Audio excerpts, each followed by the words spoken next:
Maja hat Tina und Sarah gegeneinander ausgespielt und entschuldigt sich nachher dafür und darf jetzt für immer bei einer bleiben, weil ihre Probezeit ist.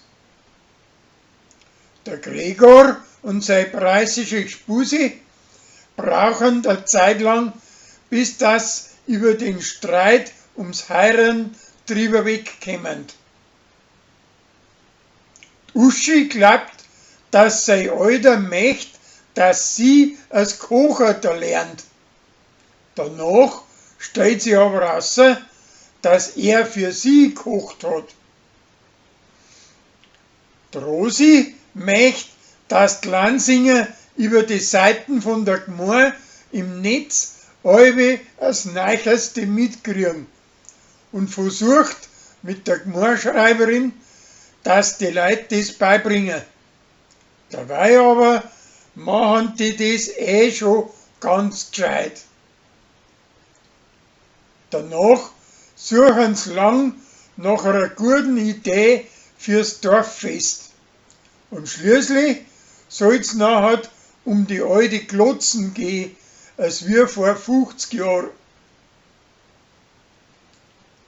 Maja krampft der Wurst von der Leni und sagt nachher, dass für die Wurst im Netz eine Reklame machen wollte. Das fliegt aber auf. Danach druckt sie sich vor der Arbeit bei der Leni, aber Tina lässt sie nachher zur Strafe daheim in einer Hirbe putzen. Und da kriegt sie dafür am Schluss etwas zu essen. Der preußische Autodieb schmust heimlich mit seiner preußischen Gspusi. Da werden sie aber erwuschen und haben Bullen, dass das im ganzen Dorf umeinander geratscht wird. Am Ende aber plaudert nachher sie selber des Unversenks vor die Leute aus.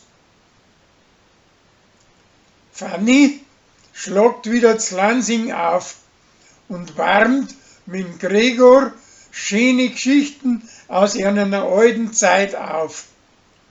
Aber seiner preußischen Gspusi gefällt das gar nicht gut.